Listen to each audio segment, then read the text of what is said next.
The unopened letter sat on the windowsill of the dusty general store in Sierra City, California, forgotten like so many things in this gold rush town that had seen better days. And Emma Grace stood there in 1872, watching the afternoon sun turn the paper golden while her heart ached with words she had written to a husband who would never read them because he had been dead for 3 years now. She pressed her fingers against the glass, feeling the warmth that had nothing to do with the weather outside and everything to do with the burning shame of still writing to a ghost. 23 years old and already a widow, though the marriage had lasted only 6 months before cholera took him. The letters had started as a way to process her grief, little notes she would write and then hide away in a drawer. But over the past year, something had changed. She had started addressing them properly, folding them carefully, even taking them to the post office before losing her nerve at the last moment. The stack in her room had grown to 47 letters, each one sealed and stamped but never mailed.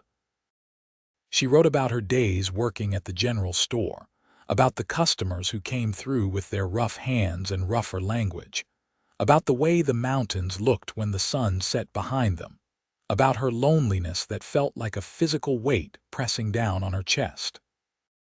She wrote about everything she could not say aloud, all the thoughts that rattled around in her head with nowhere to go.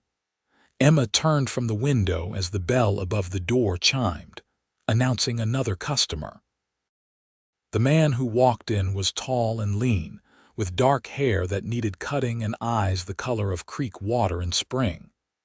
He wore typical cowboy attire, dusty from the trail, and he carried himself with the careful awareness of someone who had spent too much time watching his own back. "Afternoon," he said, his voice low and pleasant.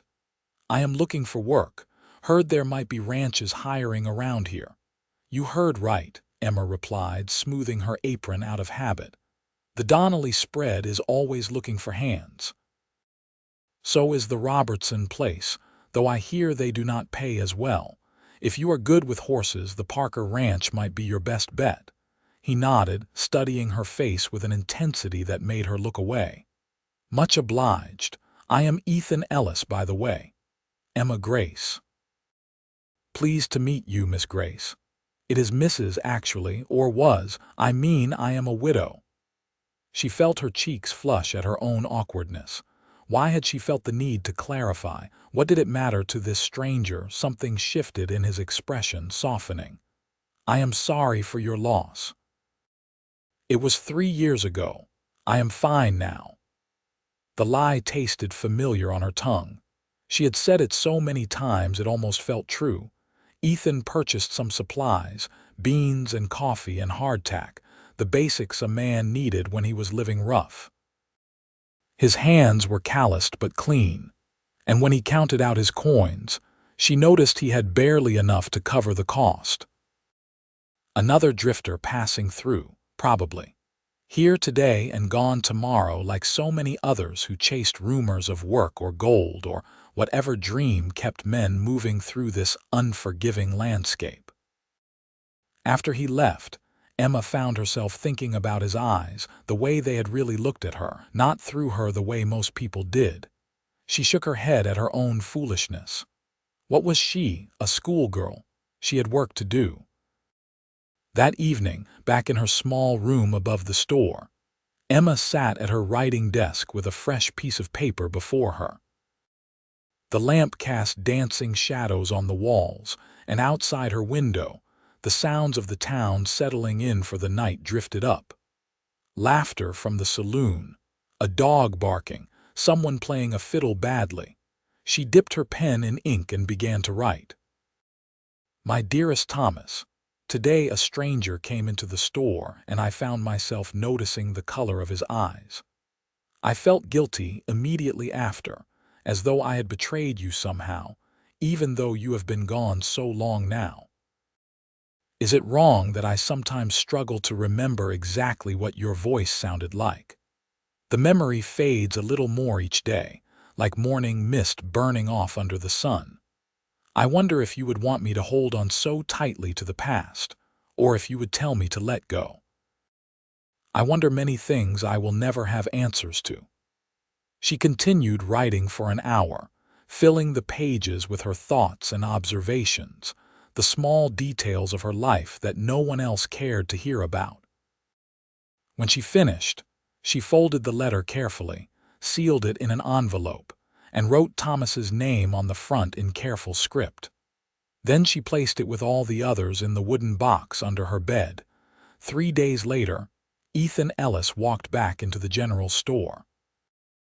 Emma was restocking shelves when the bell chimed, and she turned to find him standing there with his hat in his hands. "I got hired on at the Parker place," he announced, and there was something almost boyish in his smile, a flash of pride that made him look younger. "Thought you might want to know, seeing as how you steered me right." "That is good news," Emma said, surprised that he had come back to tell her. "Joel Parker is a fair man. You will do well there." "I hope so. Been drifting a while now. Might be nice to stay put for a spell."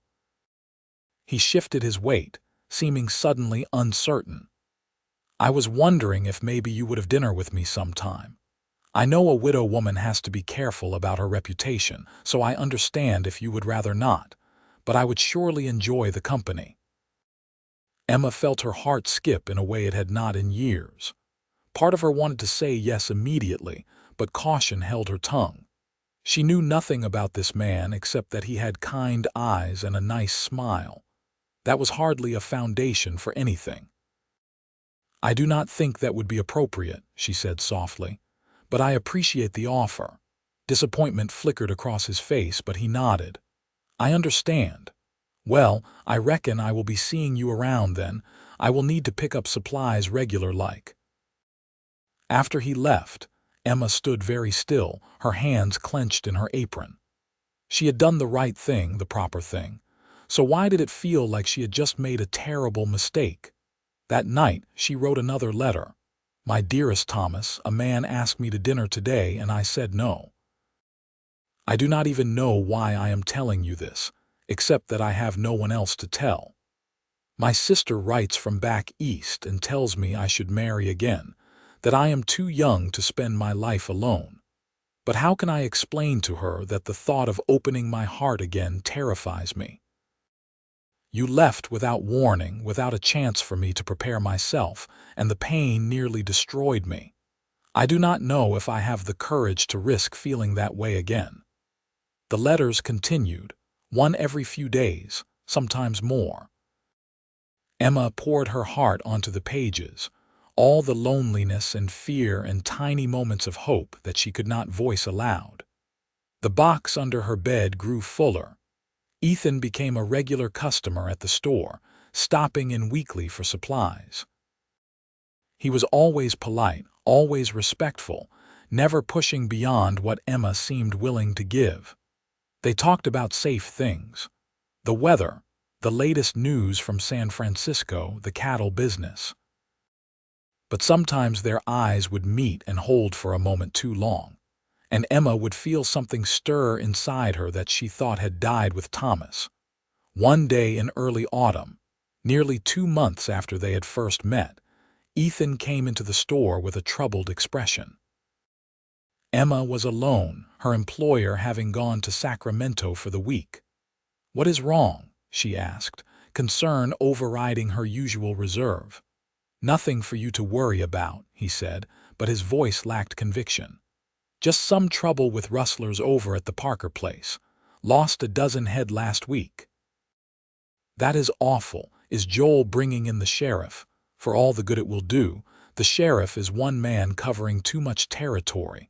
By the time he investigates, the rustlers will be long gone." Ethan ran a hand through his hair, frustration evident in every line of his body. "I am sorry. I should not be burdening you with this." "It is no burden," Emma said, and meant it. "It helps to talk sometimes, at least I imagine it does." He looked at her curiously. "You imagine?" "I do not really have anyone to talk to, not about things that matter." The admission surprised her even as she spoke it. "That seems lonely." "It is." The word hung in the air between them, honest and raw. Ethan stepped closer, his eyes searching hers. "It does not have to be, Emma. I know you are cautious, and I respect that, but I like you. I like talking to you. I think about you when I should be thinking about my work. I would court you properly if you would let me. No pressure, no expectations. Just a chance to know each other better." Emma's breath caught. Everything sensible in her said to refuse, to protect herself, to keep her heart locked away where it could not be hurt. But she was so tired of being alone, so tired of writing letters to a ghost. "All right," she whispered. "We can try." His face lit up like sunrise, and Emma felt something inside her begin to thaw. Their courtship was slow and sweet, conducted under the watchful eyes of the whole town. Ethan took her to church socials and community dances. They went on carefully chaperoned picnics up in the foothills, where the air was clean and cool, and the view stretched for miles. He told her about his life before Sierra City, about growing up on a ranch in Nevada, about losing his family to scarlet fever when he was 16, about the years of drifting that followed. "I was looking for something," he said one afternoon as they sat by a creek, watching the water tumble over smooth stones. "I did not know what exactly, just knew I would recognize it when I found it." "Did you find it?" Emma asked, trailing her fingers in the cold water. "I think maybe I did." He was looking at her, not the creek, and Emma felt her cheeks warm. "Ethan, I am not saying anything improper. I am just saying I am glad I came to Sierra City, glad I walked into that store." Emma was glad too, though it scared her how glad. She was falling for him, could feel herself slipping a little more each day, and the prospect of loss loomed like a shadow over every happy moment. She stopped writing the letters. For 2 weeks, her pen sat dry on the desk, and the box under her bed remained closed. She told herself she did not need them anymore, that she had someone real to talk to now. But the words still built up inside her, all the fears and hopes and complicated feelings she could not quite voice, even to Ethan. Then came the night of the harvest dance. Emma wore her best dress, a blue calico that brought out her eyes, and Ethan could not seem to stop staring at her. They danced nearly every dance, spinning across the floor of the town hall while the fiddles played and the lanterns cast golden light over everything. Emma felt young and free in a way she had not since before Thomas died, maybe even before that. When Ethan held her during the waltzes, his hand warm and solid at her waist, she let herself believe that happiness might be possible after all. They stepped outside for air between dances, standing on the porch while the music drifted out through the open windows. The night was clear and cool, stars scattered across the sky like someone had flung diamonds across black velvet. "I have something I want to say," Ethan began, then paused, seeming to gather his courage. "I know we have not been courting long, but I am not getting any younger, and I reckon I know my own heart. Emma, I am in love with you, have been almost since the day I met you. I am not asking anything of you right now, not expecting you to say it back. I just wanted you to know." Emma's heart was pounding so hard she thought it might burst from her chest. She opened her mouth to respond, but no words came. What could she say? That she loved him too, but was terrified. That every time she let herself feel happy, panic followed close behind. Before she could find her voice, shouting erupted from down the street. Men were running, several with guns drawn, all heading toward the edge of town. Ethan's body tensed immediately. "Stay here," he commanded, but Emma grabbed his arm. "What is happening?" "I do not know, but I need to check." He squeezed her hand briefly, then jogged down the steps toward the commotion. Emma followed despite his instruction, her skirts bunched in her fists as she hurried after him. A crowd had gathered near the livery stable, and in the center stood Joel Parker, his face grim. "They hit us again," he was saying to Sheriff Morrison, a graying man with a permanent squint. Ran off 30 head this time. My foreman got a look at them, though, headed north toward the timber. We will go after them at first light, the sheriff said, but several men were already shaking their heads. By first light they will be long gone, someone called out. We need to ride now. It is dark, the sheriff protested. We will just get ourselves lost or hurt. Then we wait and lose the cattle forever. Joel's voice was tight with anger. Those animals represent months of work, thousands of dollars. I cannot just let them go. Ethan stepped forward. I will ride with you. I know tracking, and I am decent with a gun if it comes to that.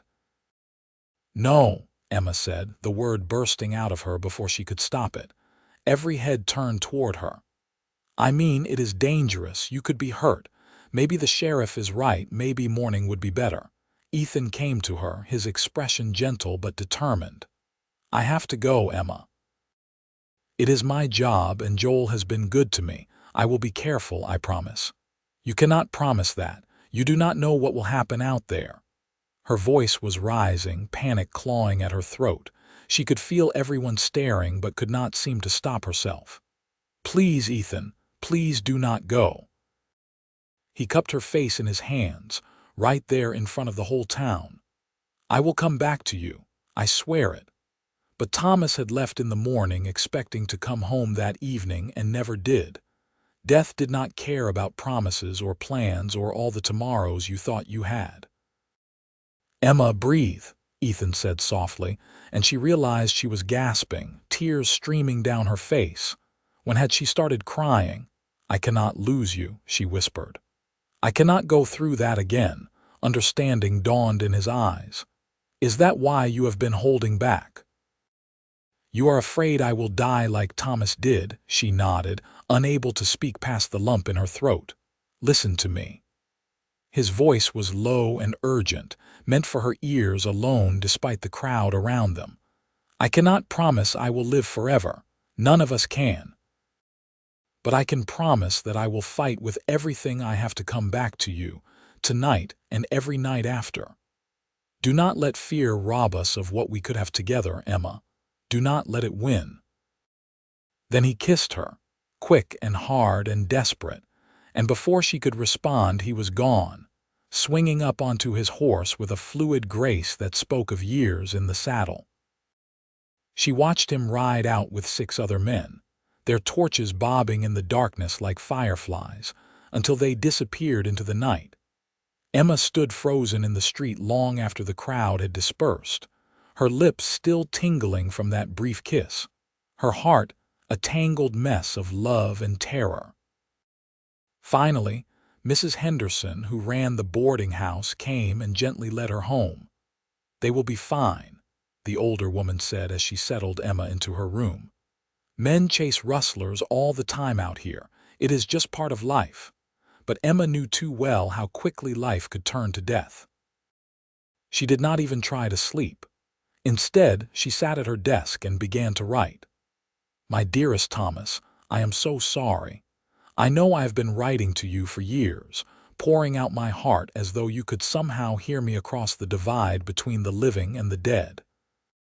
I know it is foolish and probably unhealthy, but these letters have been my only comfort. They have been the only place I could be truly honest. But tonight, I need to tell you something, and then I need to let you go. I love Ethan Ellis. I love him in a way that scares me senseless.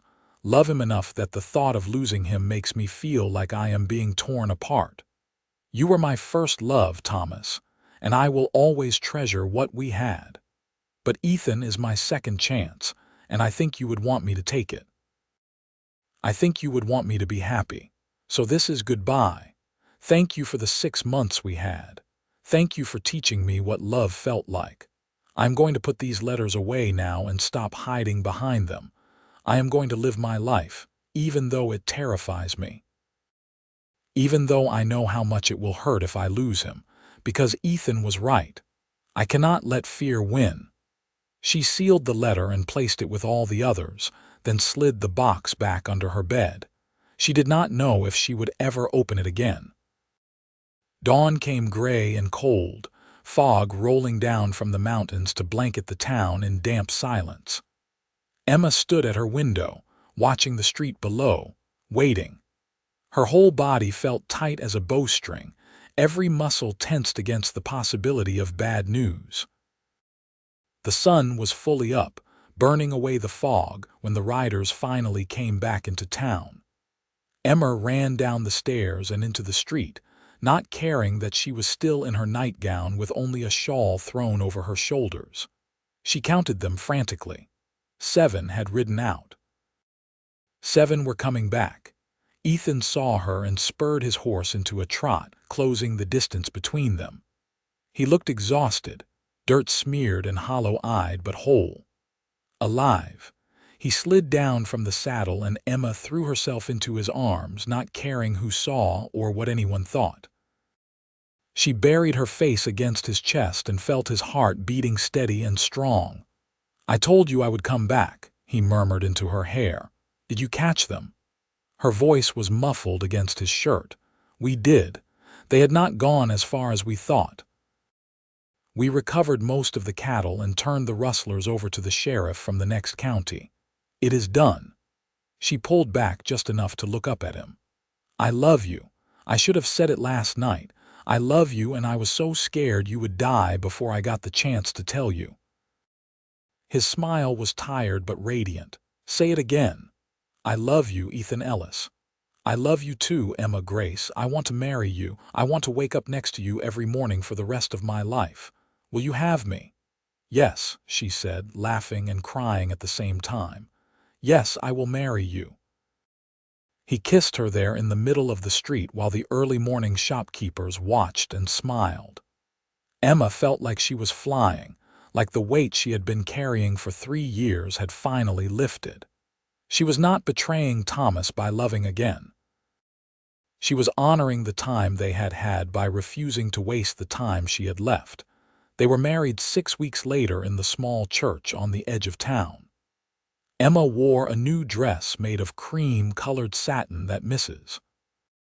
Henderson had helped her sew, and Ethan wore his Sunday best with his hair freshly cut and his boots polished to a shine. Half the town turned out to witness the ceremony, cramming into the pews and spilling out onto the church steps. When the minister asked if anyone objected, Emma held her breath for just a moment, half expecting the ghost of her past to materialize and demand she explain herself. But there was only silence, and then Ethan was sliding a simple gold band onto her finger, and she was doing the same for him, and they were married. The reception was held at the town hall, the same place where they had danced the night the rustlers came. But this time was different. This time, Emma danced without reservation, letting herself be fully present in the moment, in the joy of it all. Later, after the celebration had wound down and they had made their way to the small house Ethan had rented on the outskirts of town, Emma found herself suddenly nervous. This was different from her first wedding night. She had been so young then, barely 18, and Thomas had been her childhood sweetheart, someone she had known her entire life. Everything had been familiar, comfortable. Ethan was different, newer, more intense. When he looked at her, she felt seen in a way that was both thrilling and terrifying. "You are shaking," he observed gently, standing near the window while she sat on the edge of the bed. "Are you afraid of me?"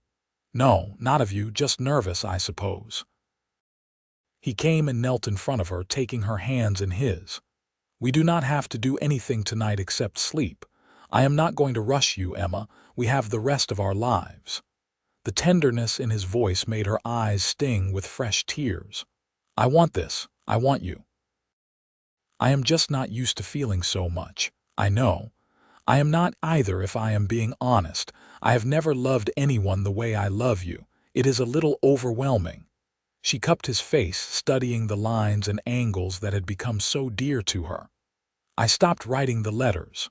"What letters?" And so she told him, there in the lamplight of their bedroom on their wedding night.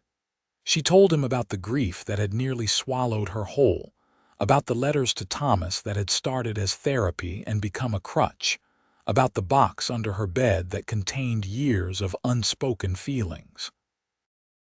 Ethan listened without judgment, his hands never leaving hers. When she finished, he said, "Do you want to get rid of them? Would that help? I do not know. Part of me thinks I should burn them, let them go symbolically. But another part thinks maybe I should keep them as a reminder of where I have been and how far I have come." "Then keep them. Your past is part of who you are, Emma. I am not threatened by it." He paused, then added softly, "I am grateful to Thomas, actually. He loved you first, but he loved you well enough that you were willing to risk loving again. That is a gift." Emma kissed him then, pouring everything she felt into it, all the love and gratitude and relief. And when they came together that night, it felt like a promise, like the beginning of something new and precious and worth all the fear it had taken to get there. Their life together unfolded with surprising ease. Ethan continued working at the Parker Ranch, proving himself so valuable that Joel made him foreman within the year. Emma kept working at the general store, enjoying the work and the connection to the community. They were not wealthy, but they had enough. More importantly, they had each other. The seasons turned. Summer gave way to autumn, then winter, then spring again. Emma found herself pregnant that first winter, and the news filled her with a complicated mix of joy and terror. What if something went wrong? What if she lost the baby? What if she lost Ethan and was left alone with a child to raise? "You are spiraling," Ethan observed one evening, finding her staring out the window with unseeing eyes. "What if something happens?" she whispered. "Then we will face it together." "But Emma, you cannot live your whole life waiting for tragedy. Sometimes good things happen. Sometimes people get to be happy." She placed his hand on her still flat belly. "I want this baby so much. I want our family. It just scares me. I know, but I am right here and I am not going anywhere." Their son was born in late summer of 1874, a healthy baby with a powerful set of lungs and his father's green eyes. They named him Samuel Thomas Ellis, honoring Emma's first husband while looking toward their future. Emma had worried she might not bond with the baby, that fear might get in the way, but the moment she held him, all that melted away. She loved him with a fierceness that surprised her. Ethan was a devoted father, coming home every evening to spend time with his son, pacing the floor with Samuel when he was fussy, singing him soft lullabies in his rough cowboy voice. Watching them together, Emma felt her heart might burst from happiness. One day, when Samuel was 6 months old and cooing happily in his cradle, Emma retrieved the box from under the bed. She had not opened it since the night before the rustler chase, and dust had gathered on the lid. She sat on the floor and lifted it open, looking at the stack of sealed letters inside. There were 53 in total, each one addressed to Thomas in her careful handwriting. She pulled out the last one she had written, the one where she had said goodbye, and broke the seal for the first time. Reading her own words back felt strange, like hearing an echo from a different life. "What are you doing?" Ethan asked from the doorway. She had not heard him come home. "Reading old letters," she said. "I thought it might be time." He came and sat beside her on the floor, looking into the box. "That is a lot of letters. Years' worth. I was very lonely." She leaned against his shoulder. "I think I should burn them now. It feels right." They waited until evening, until after they had put Samuel to bed. Then they took the box outside to the fire pit behind their house. Emma held each letter for a moment before feeding it to the flames, watching years of grief and loneliness curl and blacken and disappear into smoke. Ethan stood beside her, one arm around her waist, bearing witness. When the last letter had burned away to ash, Emma felt lighter. Not because she had forgotten Thomas or what they had shared, but because she had finally, truly let him go. "Thank you," she said to Ethan. "For what?" "For being patient with me. For loving me through all my mess and fear. For reading my story, even the parts that were hard." He turned her to face him, his expression serious in the firelight. "I did not read those letters, Emma. You burned them sealed. I know. But you read me. You saw all the broken parts and loved me anyway. That is what I meant." He kissed her softly. "You were never broken, just hurt." There is a difference. The years continued to pass, each one building on the last. They had another child, a daughter they named Rose, who came squalling into the world in the spring of 1876. Samuel was a protective big brother, always watching over his little sister with serious eyes. Ethan was promoted to part owner of the Parker Ranch when Joel decided to semi-retire, giving them financial security Emma had never known. They built a bigger house on land Ethan purchased, a proper ranch house with a wide porch and windows that let in the morning sun.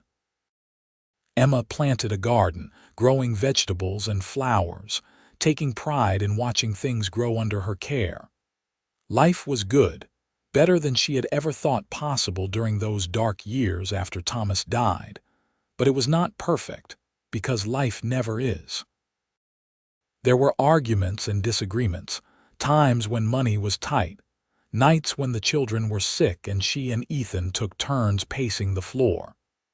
There were droughts that affected the ranch, and winters so harsh they lost livestock despite their best efforts. Emma's employer at the general store retired, and the new owner was a difficult man to work for, until Emma finally quit and started doing dressmaking from home instead. Through it all, she and Ethan held onto each other. They had learned early that life was fragile, that happiness was not guaranteed, and so they cherished what they had. They made a point of talking, really talking, about the things that mattered. They made time for each other even when exhaustion from work and children made it difficult. They chose each other, over and over again, every single day. One evening in the summer of 1880, Emma sat on their porch watching Ethan teach Samuel, now almost 6, how to rope a fence post. Rose, 4 years old and fearless, was attempting to follow her brother's example with a piece of twine. The sun was setting behind the mountains, painting the sky in shades of orange and pink and gold. Emma thought about the woman she had been 8 years ago, alone and afraid, writing letters to a dead man because she had no one else to talk to. That woman seemed like a stranger now, someone from another lifetime. She had been so convinced that her story was over, that the best parts of her life were behind her, how wrong she had been. "Mama, watch." Rose called, trying to spin her makeshift lasso over her head and nearly hitting herself in the face. Emma laughed and applauded anyway. Ethan caught her eye and grinned, and in that moment, Emma felt a rush of love so strong it nearly took her breath away. This man, this life, this family, it was more than she had ever dared to hope for. That night, after the children were asleep, Emma and Ethan lay in bed talking quietly. It was their favorite time, these stolen moments in the dark when it was just the two of them. "Do you remember the first day we met?" Emma asked. "Of course. You were standing by the window of the store and the sun was hitting your hair just right. I thought you were the prettiest thing I had ever seen. I thought you were just another drifter who would be gone within the week." I almost was. I had already moved on from 3 towns before Sierra City. If Joel had not hired me, I probably would have kept going. "What made you stay? Really?" Ethan was quiet for a moment, his fingers tracing lazy patterns on her arm. "You did. Even before I knew I loved you, something about you made me want to put down roots. You had this look in your eyes like you were holding on so tight to something, and I wanted to know what it was, wanted to know you." "I was holding on to grief," Emma said softly. holding on to the past because I was too afraid to face the future. And now I am holding on to you, to this life we have built, but it feels different, not desperate, not afraid, just grateful." He rolled onto his side to face her properly. "I am grateful too. For you, for our children, for every day I get with you." They kissed, sweet and slow, and Emma marveled at how love could feel both comfortable and exciting at the same time. 8 years together, and she still got butterflies when he looked at her a certain way. Life continued its steady march forward. Samuel grew into a serious, thoughtful boy who loved books and horses in equal measure. Rose was wild and joyful, always covered in mud or scrapes from her various adventures. In 1882, Emma gave birth to twins, 2 boys they named Daniel and James. The house felt chaotic and full, and Emma would not have traded it for anything. Ethan taught all the children to ride as soon as they could walk, and they spent weekends exploring the land around their ranch. Emma packed picnic lunches, and they would venture up into the foothills, finding meadows full of wildflowers or creeks perfect for wading. Those days felt sacred somehow, the 6 of them together in the wild beauty of California, creating memories that Emma knew she would treasure for the rest of her life. The town of Sierra City grew and changed around them. More families moved in as the gold rush slowed and people looked for other ways to make a living. A school was built, and Samuel and Rose attended faithfully, coming home each day full of stories about their lessons and friends. The general store changed hands twice more before finally being purchased by a young couple from San Francisco, who ran it with efficiency and kindness. Emma became active in the church community, helping to organize socials and fundraisers. She had friends now, real friends who knew her story and did not judge her for it. The loneliness that had once felt like a permanent condition became a distant memory, something she could barely recall feeling. But she never forgot those years or what they had taught her. Every so often, usually late at night when she could not sleep, Emma would think about those 53 letters sitting at the bottom of a box, slowly turning to dust. She had been so lost, so convinced that her pain would never end. If she could go back and tell that version of herself that happiness was coming, that a cowboy with kind eyes would walk into a general store and change everything, would she have believed it? Probably not. That was the thing about grief. It made you believe the darkness was permanent, that the sun would never rise again. You had to walk through it, had to feel all of it before you could come out the other side. In the spring of 1885, Emma's sister Margaret came to visit from Philadelphia.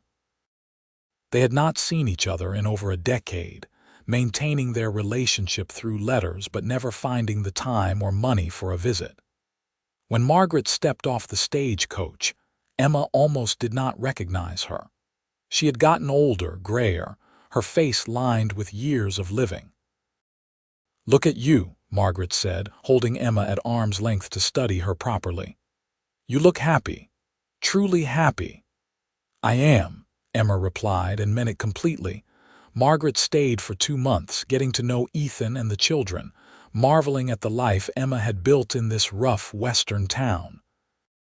One evening, after the children were in bed, the sisters sat on the porch drinking tea while Ethan tended to some work in the barn. "You remember how worried I was about you?" Margaret asked. "After Thomas died, you just seemed to disappear into yourself. I was afraid you might never come back." "I was afraid of that too," Emma admitted. "For a while, I did not want to come back. It felt easier to just exist in the grief, to wrap myself up in it like a blanket." "What changed?" Emma thought about how to answer that. "Ethan walked into the store one day, and for the first time in years, I felt something other than sadness. It terrified me. I tried so hard to push him away, to protect myself from the possibility of more pain. But he was patient. He saw past all my walls and loved me anyway. He is a good man. The best, but it is more than that. He helped me see that closing myself off from love was not protecting me. It was just another kind of death. I had to choose to live again, really live, even though it was scary. Margaret reached over and squeezed Emma's hand. I am proud of you. And I think Thomas would be too. The words settled something in Emma's heart that she had not realized still needed settling. She had been carrying a thread of guilt all these years, wondering if loving again meant she had not loved Thomas enough. But of course that was not true. Love was not a finite resource. You did not run out. You just made more room. When Margaret left to return to Philadelphia, Emma felt the loss but not the devastating loneliness she once would have. She had her family, her community, her life. She was rooted here in a way she had never been anywhere else. The years turned over and over like pages in a book. The children grew. Samuel went off to college in San Francisco, studying to become a lawyer, which made Emma absurdly proud. Rose decided she wanted to be a teacher and began working at the school while studying on her own. The twins were still young but showing promise with the ranch work, often trailing after Ethan to learn everything they could. Emma's dressmaking business flourished. Women came from surrounding towns to commission pieces from her, appreciating her eye for detail and her reasonable prices. She enjoyed the work, the satisfaction of creating something beautiful with her own hands, and through it all, Ethan remained her constant.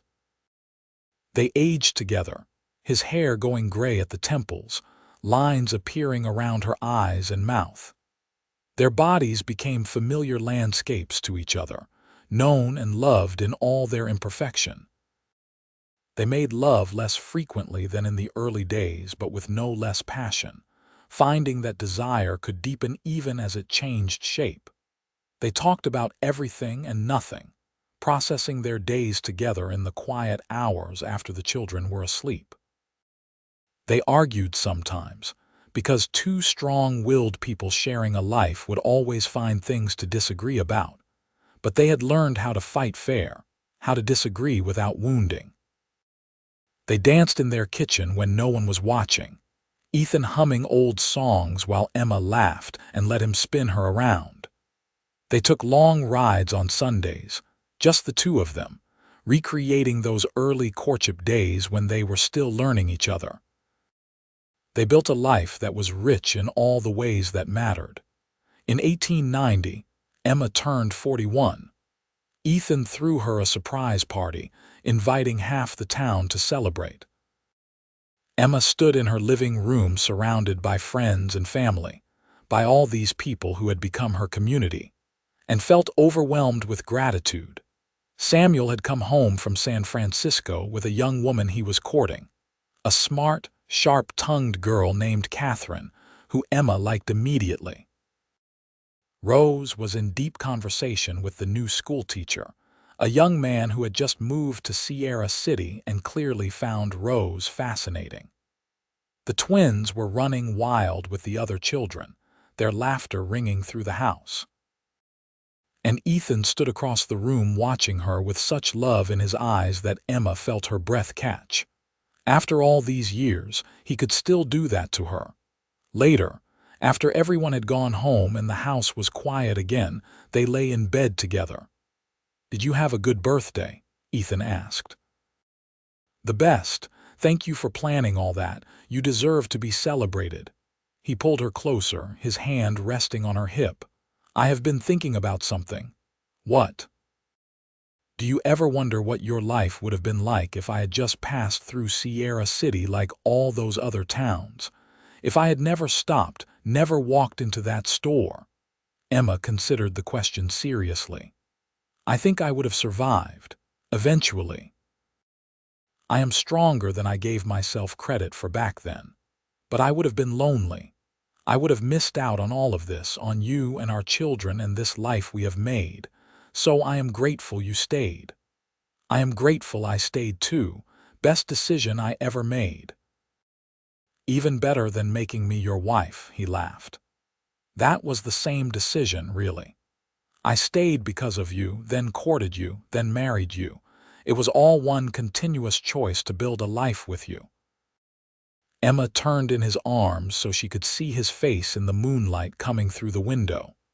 Do you remember the night the rustlers came? I was so terrified you would not come back. I remember. You cried in the middle of the street and did not care who saw. I told myself for so long that I would never feel that way again, that scared of losing someone. But I do, every day. I am terrified something will happen to you or to the children. The fear never really goes away. No, Ethan agreed, but you cannot let it stop you from living. That is what you taught me, actually. I taught you. You loved again even though it terrified you. That was the bravest thing I have ever seen.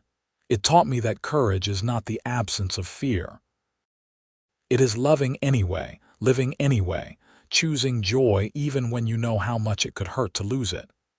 Emma felt tears prick her eyes. When did you get so wise?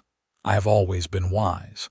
You just did not notice because you were too busy being stubborn. He was teasing, his tone light, and Emma swatted his chest playfully. They fell asleep like that, wrapped around each other, their breathing falling into sync the way it always did. Emma dreamed of flying, of soaring over mountains and valleys with nothing holding her down, and woke feeling peaceful. The 1890s brought more change. Samuel married Catherine, and they settled in San Francisco, where he opened his own law practice. He and Catherine gave Emma and Ethan their first grandchild in 1892, a little girl named Emma after her grandmother. Emma made the journey to San Francisco to help with the birth, and fell completely in love with the tiny person who shared her name. Rose married the schoolteacher, whose name was Peter, and they stayed in Sierra City. Emma was thrilled to have one of her children nearby, even as she felt the bittersweet ache of watching them grow up and move into their own lives. Rose and Peter had 2 children in quick succession, a boy and a girl, and Rose managed to balance motherhood with her teaching work with a grace Emma admired. The twins took over more and more of the ranch work as Ethan slowly stepped back. He was getting older, his body bearing the wear of decades of hard physical labor. Some mornings he woke stiff and sore, though he tried to hide it from Emma. She noticed anyway and made sure he had liniment for his aching joints and strong coffee to start his days. They were grandparents now, easing into the next phase of their lives with the same partnership that had carried them through all the previous phases. Emma loved watching Ethan with the grandchildren, seeing the gentle patience he brought to teaching them the same lessons he had taught their parents. One evening in the fall of 1895, Emma sat on their porch watching the sunset. The leaves on the trees were turning gold and red, and the air had that crisp quality that spoke of coming winter. Ethan came out and handed her a cup of tea, then settled into the chair beside her with a contented sigh. "This is nice," he said. "It is." They sat in comfortable silence for a while, the kind of silence that only comes with decades of knowing someone. Then Ethan said, "Do you ever think about those letters you used to write?" Emma was surprised by the question. She had not thought about the letters in years. "Sometimes." "Why?" "I was just thinking about that night when you burned them. You said I read you that I saw all your broken parts. But Emma, I need you to know that I never saw you as broken. I saw someone who had been hurt but was still fighting to find her way back to joy. That is not the same thing as broken. I know that now, but back then I felt shattered, like pieces of me had been lost that I would never get back." "Did you ever get them back?" Emma thought about the question, really thought about it. "No," she said finally, "but I do not think that is the point. I did not get those pieces back, but I found new pieces. I became someone different than I was before, someone shaped by loss but not defined by it. Does that make sense?" "Perfect sense." He reached over and took her hand, his thumb tracing the familiar paths of her knuckles. "I love who you became. I love who you are still becoming. We are old now," Emma said with a laugh. "I think who we are is pretty much set. No one is ever finished becoming. We change until the day we die." He paused, then added softly, "I hope I go first." Emma's heart clenched. "Do not say that. I am not trying to be morbid. I am just being honest. I do not want to live without you, Emma. I watched you survive that kind of loss once and it nearly destroyed you. I do not think I am strong enough to survive it myself." "You would survive. You would go on because the children and grandchildren would need you. You would do it the same way I did, one day at a time. Maybe. But I still hope I do not have to." They sat holding hands as the sun dropped below the horizon and the stars began to appear, one by one, in the darkening sky. Emma thought about all the years they had shared, all the moments big and small that had woven together to create their life. She thought about the woman who had written letters to a ghost and the cowboy who had seen past her grief to the person underneath. She thought about forever and what it really meant. Not an endless stretch of time, because nothing was truly endless, but a commitment to choose each other over and over for as long as they had. That was forever enough. The years continued their steady march. Emma and Ethan grew older, their bodies slower but their minds still sharp. They sold the ranch to Daniel and James, who ran it together with a partnership as solid as their parents' marriage. Samuel became one of the most respected lawyers in San Francisco. Rose's children grew and thrived, filling the town with another generation. Emma and Ethan became great-grandparents, watching their family tree branch and expand in ways they never could have imagined in those early days. Their house was always full of visitors, children and grandchildren and great-grandchildren who came to hear stories and eat Emma's cooking and feel the warmth of a love that had endured for decades. In the summer of 1902, on their 30th wedding anniversary, the family threw them a massive celebration. People came from all over California to attend, the house and yard overflowing with well-wishers. Emma wore a new dress she had made specially for the occasion, deep blue silk that Ethan said made her eyes look like the sky. They renewed their vows in front of everyone, the same minister who had married them 3 decades earlier, presiding with tears in his eyes. When Ethan slipped a new ring onto Emma's finger, right beside the original band that had worn thin over the years, she felt like the luckiest woman alive. That night, alone again in their room, they held each other close. 30 years, Emma marveled. How did that happen? "One day at a time," Ethan replied. "Same way we will make it to 40, and 50, and 50, and beyond that if we are blessed." Emma pressed her face into his shoulder, breathing in the scent of him, still familiar after all these years. "I love you more now than I did when we married." That is the secret, I think. Love that keeps growing, keeps changing, keeps finding new ways to surprise you. They made love that night with the tenderness of long practice, knowing exactly how to please each other, finding joy in the familiar rhythms they had created together. Afterward, lying tangled together in the moonlight, Emma felt a peace so profound it brought tears to her eyes. "What are you thinking?" Ethan asked, always attuned to her moods. "I am thinking about those letters I used to write. About how lost I was, how convinced I was that I would never be happy again. And then you walked into that store and changed everything." "You changed everything," Ethan corrected. "You chose to let me in. You chose to love again, even though it scared you. That was all you, Emma." "We chose each other," she said. "That is what matters. Every day we keep choosing each other." "Every day," he agreed, "until there are no more days left." But there were still many days left. They watched the new century unfold, saw automobiles become more common and electric lights come to Sierra City. The world was changing rapidly, becoming something unrecognizable from the rough frontier town Emma had lived in as a young widow. But through all the changes, some things remained constant.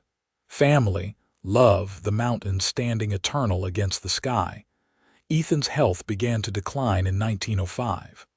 Nothing dramatic, just a general slowing down, a tiredness that no amount of rest seemed to cure. Emma fussed over him, making sure he ate well and did not overexert himself. He tolerated her hovering with good humor, teasing her about being a worrying old woman. "I am allowed to worry," she said. "You are the most precious thing in my life. You are mine too. You always have been." They had conversations about death, practical discussions about what would come after. Ethan made sure all their affairs were in order, that Emma would be taken care of, that the children would inherit fairly. Emma hated those conversations but appreciated them too. After Thomas's sudden death, she understood the value of being prepared, but she was not ready to let him go. Not yet. Maybe not ever. In the fall of 1906, Ethan grew seriously ill. A fever took hold of him, and despite the doctor's best efforts, it would not break. Emma sat by his bedside day and night, holding his hand, telling him stories of their life together, refusing to let him slip away alone. The children came, all of them, filling the house with their presence. They took turns sitting with their father, saying their goodbyes, though they all still hoped he would pull through. Ethan was lucid sometimes, drifting in and out, but when he was awake his eyes always found Emma. "I am sorry," he whispered one night when it was just the two of them. "For what?" Emma asked, her voice thick with tears. "For leaving you. I know how hard this is. Do not apologize. We had 34 years together. That is more than most people get. I am grateful for every single day. Will you be all right?" Emma wanted to say no, wanted to beg him not to leave, wanted to rage against the unfairness of losing another husband, but that was not what he needed to hear. "I will survive," she said instead, "because you taught me how. You taught me that love does not end with death, that it lives on in all the ways we shaped each other. I will carry you with me always, just like I still carry Thomas. You will both be part of me forever." "I love you," Ethan said, his voice barely audible. "I have loved you from the moment I saw you standing in that store window. You made my life worth living. And you made mine worth living again. Thank you for that. Thank you for seeing me when I was invisible, for loving me when I could not love myself, for choosing me every single day." He smiled, his hand squeezing hers weakly. "Forever," he whispered. "Forever," Emma agreed. He died just before dawn, slipping away peacefully with Emma's hand in his. She sat holding him for a long time after, memorizing his face, saying her own private goodbye to the man who had been her partner, her love, her best friend for over 3 decades. The grief was different this time. Not less painful, but different. She had been young when Thomas died, unprepared for loss, shattered by the suddenness of it. Now she was older, had lived a full life with Ethan, had been able to say goodbye properly. It still hurt terribly, an ache that went bone deep, but it did not destroy her the way Thomas's death had. She had her children around her, her grandchildren and great-grandchildren. She had a community that loved her, friends who brought food and sat with her in silence when words were not enough. She had decades of memories to sustain her, a lifetime of love to look back on. At Ethan's funeral, Emma stood dry-eyed while the minister spoke about a life well lived, about love and devotion and faith. She could not cry yet, though she knew the tears would come later. Right now, she needed to be strong for the children, to show them that grief did not have to be the end of everything. After the service, after everyone had gone home and the house was quiet again, Emma went to her room. She pulled out the old writing desk, the same one she had used all those years ago to write letters to Thomas. She took out paper and ink and began to write. My dearest Ethan, you have been gone for 3 days now, and I still expect to hear your footsteps on the stairs, still turn to tell you something before remembering you are not there. The house feels empty without you, but not as empty as I feared it would. You are in every corner, every memory, every laugh of our grandchildren who have your smile. I'm not writing this letter because I cannot let go. I am writing it because I need to tell you one more time how grateful I am. You saved me, Ethan. You walked into that store and saw past all my walls and fears, and you loved me back to life. These 34 years with you were the happiest of my existence. I will miss you every day for the rest of my life, but I will not spend that life hiding from joy the way I did after Thomas died. You taught me better than that. You taught me that love is always worth the risk of loss, that opening your heart is always worth the possibility of pain. So I will keep living, really living, until the day I join you again. Thank you for everything. Thank you for reading me, for writing yourself into my story, for giving me forever. All my love always, Emma. She folded the letter carefully but did not seal it. Instead, she placed it on Ethan's pillow where he would have lain beside her. Then she lay down next to it, curled on her side, and finally let herself cry. The tears came in great wrenching sobs that shook her whole body. She cried for Ethan, for Thomas, for all the losses and fears and moments of pain she had endured. But she also cried with gratitude, for the love she had known, for the life she had lived, for the grace of having been loved so completely by 2 good men. Eventually, the tears subsided. Emma sat up, wiping her face, and looked at the letter on the pillow. She thought about burning it the way she had burned the others, but decided against it. This one she would keep. A reminder, a memento, a final love letter to the man who had given her back her life. The months passed. Emma grieved but did not withdraw. She continued her dressmaking, continued attending church, continued being present for her family. Rose came by almost daily to check on her, and Emma appreciated it even when she insisted she was fine. You do not have to be fine, Rose said one afternoon over tea. Papa just died. You are allowed to fall apart. I fell apart once before, Emma replied. It took me years to put myself back together. I do not want to do that again. I would rather feel the grief, acknowledge it, but keep living through it. That is very wise. Your father taught me. He taught me a lot of things. Emma found comfort in the rhythms of her days, in the work of her hands, in the presence of her family. She told stories about Ethan to the grandchildren and great-grandchildren, keeping his memory alive in their hearts.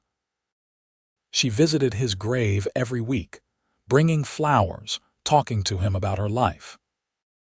A year after his death, she finally moved the letter from his pillow into a small wooden box, along with the few other keepsakes she had kept.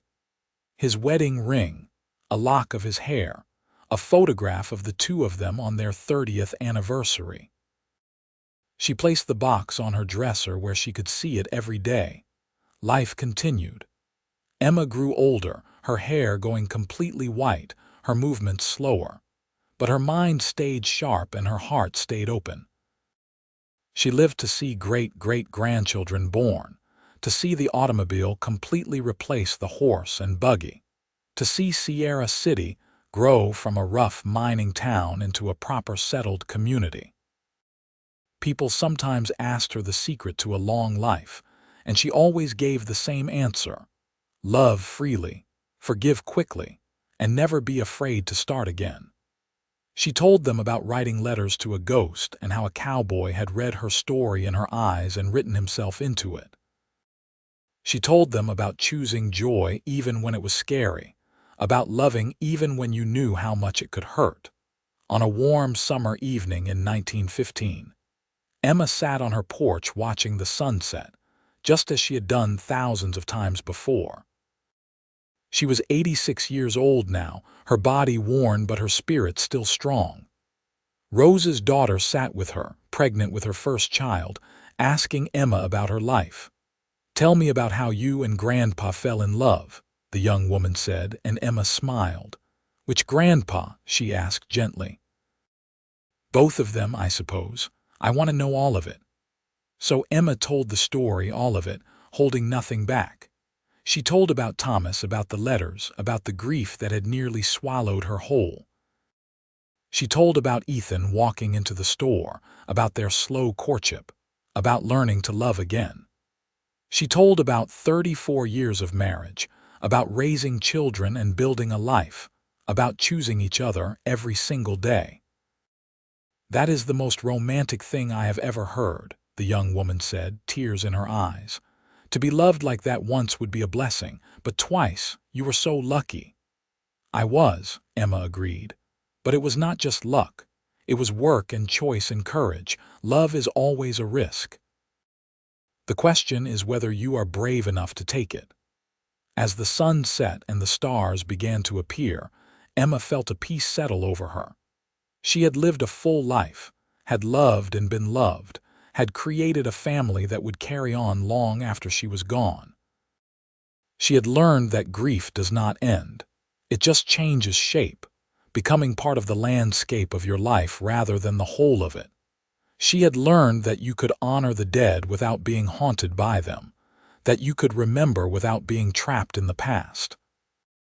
She had learned that the human heart had an infinite capacity for love if you were willing to keep opening it, even when it was terrifying.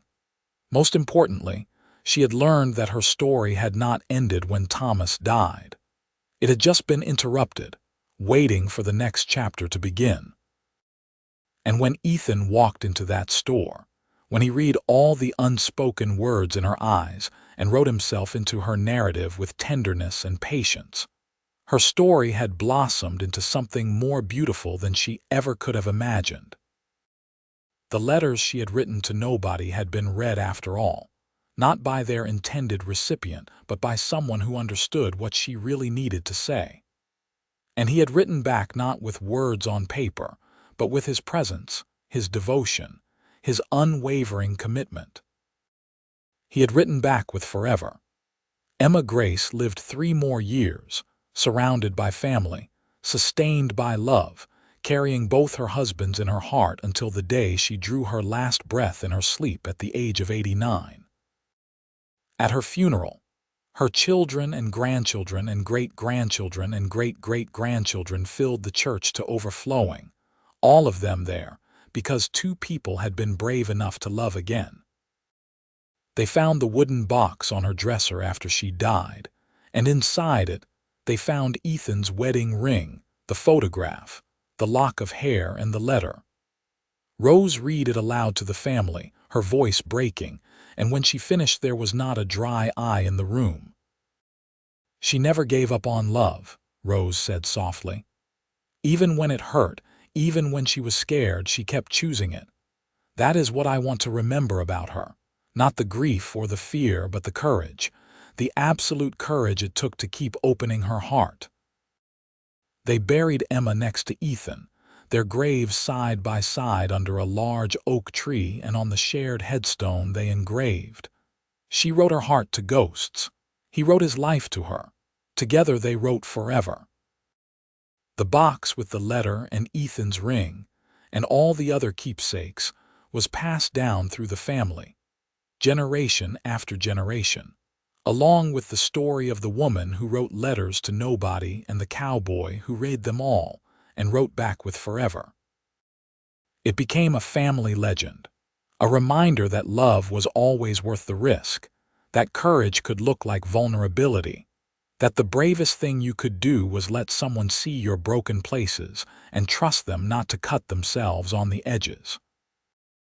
And in Sierra City, California, where the mountains still stood eternal against the sky and the sun still set in shades of gold and pink, Emma and Ethan's story lived on, inspiring countless others to be brave enough to love, to stay, to choose joy even in the face of fear.